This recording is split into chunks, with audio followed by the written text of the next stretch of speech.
You know, when you think about it, this has been a pretty good week for the Green Party. You have the St. Patrick's Day, all right, so you had that, and then the Celtics just won. So, I mean, it's a good start, I would say. Only you, Bruce, would think of that. Both of those slid by me entirely. Well, that's why I'm here. I'm kind of like the cleanup person. You know? But maybe I think you've just provided excellent fodder for a first question to our guest, who we pretty much identified during the news a moment ago with a story about his candidacy that he's here to talk about this morning. But I will reintroduce briefly Dan Stromgren, who's been here before. He is a therapist, and how would you describe your particular mode of therapy? You're a social worker too, are you not? I am a social worker, and a lot of that involves community organizing, advocating for the clients. But right now, the employment is in clinical therapy, which is helping individuals with mental health get the services that they need, and working through some of the issues with them. I work in a relational field, so it's building relationships, working with individuals, getting to know them, getting to know their strengths, using those strengths to create successes in their lives. And you've been a Topsham resident for 14 years, and That's you've had an ongoing interest in politics and public events. Lifetime interest. In the issues, yes. And you put that to use last summer actually, by running for the open state Senate seat in Sagadahoc County that was created by the departure of Seth Goodall to take a job with the Small Business Administration. And there were three candidates, yourself as a Green Party candidate, Eloise Vitelli, the Democratic Party candidate, and former Republican State Senator Paula Benoit, who was looking for a rebound. And late last summer, you all met in debate at Topsham Town Hall, and I was one of the questioners in that debate, and I was not alone in assessing after the fact that you, Dan Stromgren, turned in the strongest performance of the evening. Thank you. Yeah, I thought it was. Well, you know, I'm happy to have your thanks, but I want to explain that a little bit. It is my belief that there is a general reluctance in the news media. I don't see the news media by and large as biased in a liberal or conservative fashion or anything else. I think there are those certain institutional biases, and one of them is great fear at being charged with bias in any given instance. Therefore, I believe that you have a situation here locally and in other places. I mean, it's rampant throughout the business, where even in a case such as in this debate, where one participant outshone and was simply more prepared and more ready and willing, perhaps, to talk about certain issues in depth than the other participants, there is a reluctance on the part of the news media to just come out and say that. I thought in that particular instance, you were more prepared than your opponents were. I can remember there was one interchange in which I think you made It was the gun control debate with Paula. Well, yeah, but there was also one point where Eloise Vitelli, who ultimately won the election, and who I think is certainly working very hard for the district. I see her all over the place, night and day, on the job. But there was one point in that debate at which you made an extensive comment about something, and Eloise followed up simply by saying, "I agree with Dan." Yeah, that was also part of the gun control discussion, and I got to answer that question first, and I gave my thoughts on gun control and the Second Amendment, and her answer was, "I agree with Daniel." There was a kind of an uncomfortable pause afterwards, as I think everybody waited for her to sort of follow up with something of her own, and when she didn't, then it moved on to Paula. And I was surprised. That was the first time in any political discussion where somebody just said, "Hey, I agree with you," and kind of left it there. And by the way, I don't want to say I am not the only one to give a positive review to your debate performance. The Times Record, in a subsequent editorial, made something of the same point. They did not endorse you, but they did credit you with a strong debate performance. They credited me with a strong election campaign. Okay. And what they really said was that Didn't they make specific reference to the debate, or do I have that wrong? they made a reference to the debate and also made a very specific reference to attaining the goals that I had set out for the campaign in the Okay. beginning, which was to really put that green message out there and to reach out to the voters and to touch as many people as I was able to in the week and a half that we had funding. Okay, so we've talked about how wonderful you are in some respects, but the fact of the matter is you lost that election big. I mean, the margin, Eloise Vitelli won rather narrowly over Paula Benoit. You were fairly far back in the pack, so why do it again in this case? And again, you are seeking to unseat the first-term Democratic State Representative Andrew Mason, former member of the Topsham Board of Selectmen. Yeah, that's correct.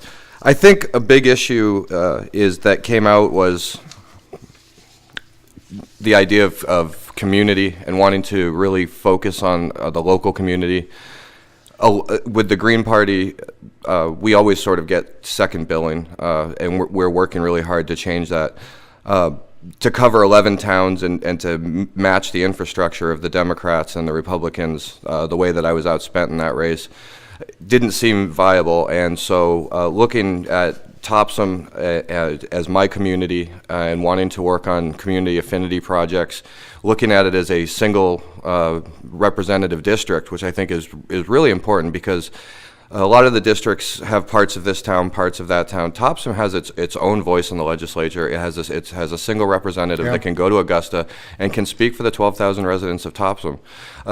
We need to take advantage of that opportunity. And so I think for our purposes, pulling tighter together and really focusing on what is it that our neighbors and our community members want and need, and asking Augusta to help us meet those goals is essential.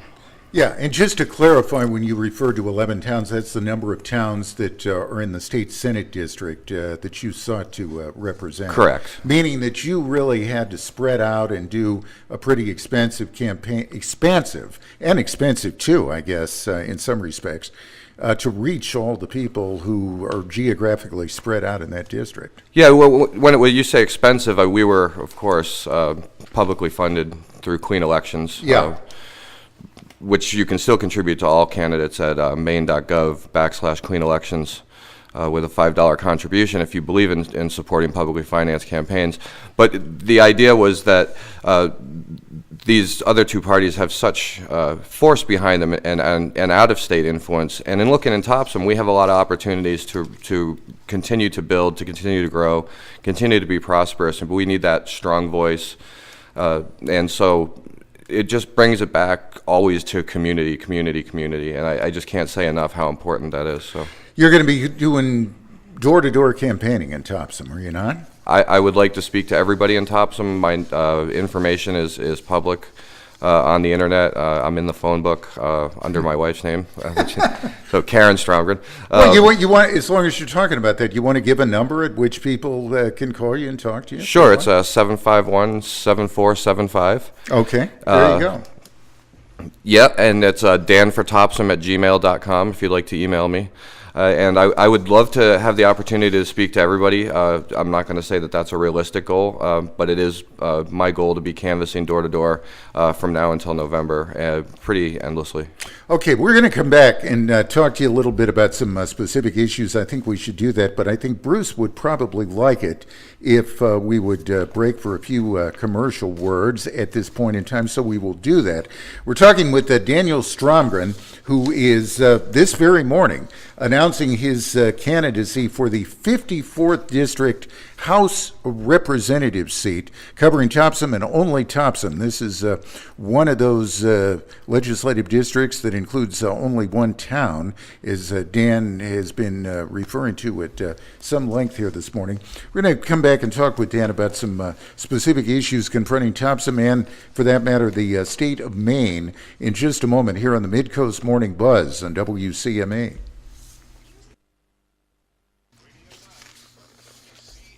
And Jim Bleikamp here with Bruce Stevens on the Mid-Coast Morning Buzz at 19 past 8 on a rainy and slushy Thursday morning late in March, waiting for spring to start happening, and spending some time this morning with Daniel Stromgren, a member of the Green Party in Topsham, who's the newly announced candidate for the 54th District House seat in Topsham. He'll be challenging Andrew Mason, who is the first-term Democratic incumbent in that seat right now.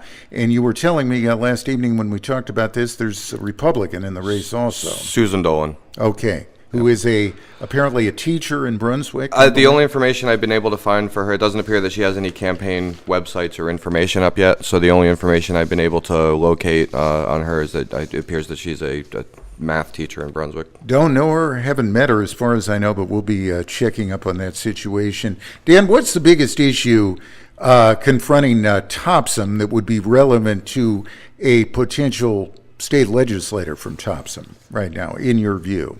I think it goes back to a message that I really hit on, which is that it's okay for Greens to support business and economic development while at the same time environmental stewardship.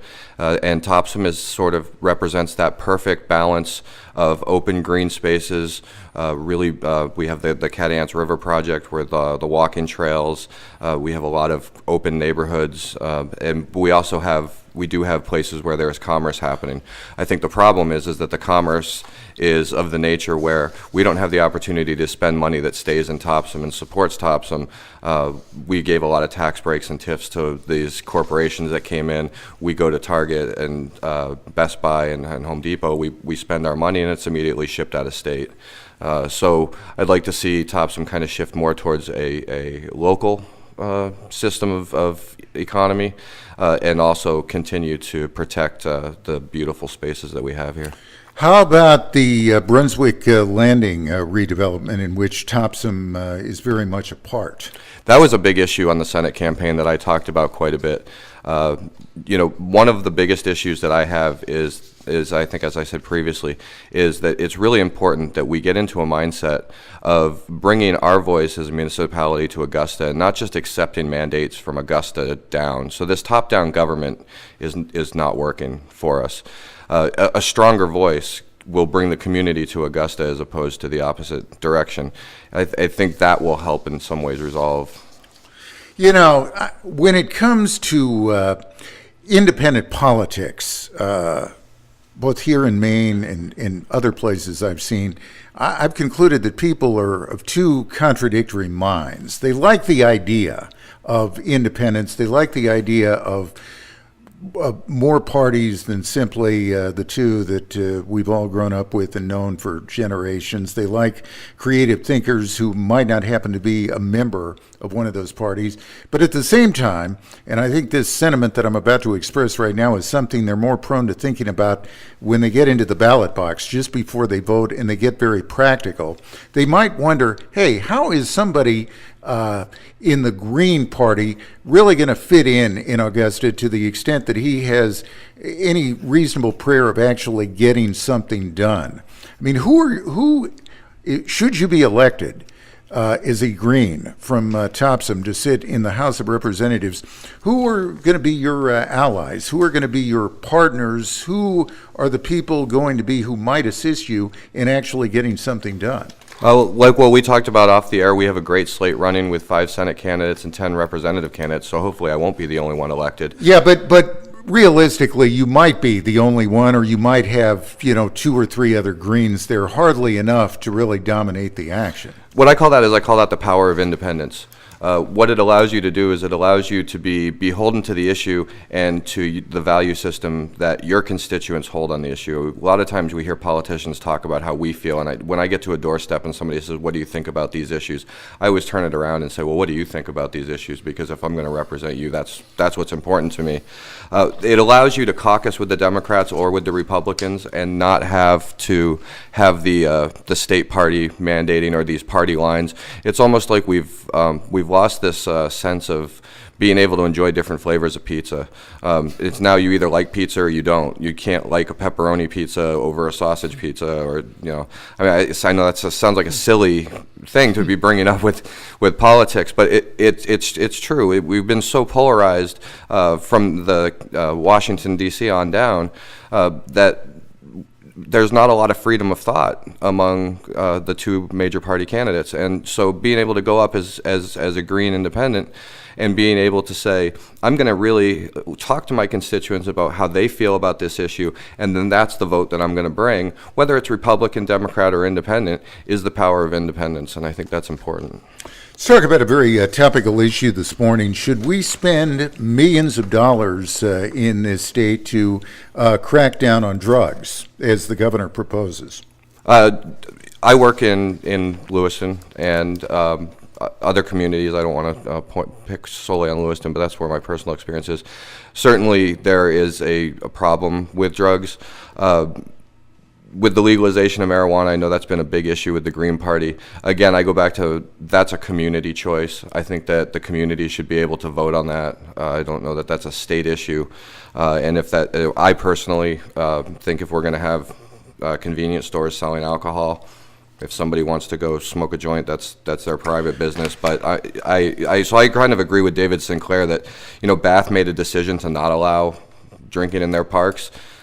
For Scarborough, that might be perfectly okay. So you like local control of these issues? I like local control on all issues. But you would be, I take it then, respectful of, say, the decision in Portland to legalize marijuana within the Portland city limits, or effectively legalize it to a great extent. Yeah, my party did a lot of hard work on that. I know the individuals personally who did a lot of hard work on that.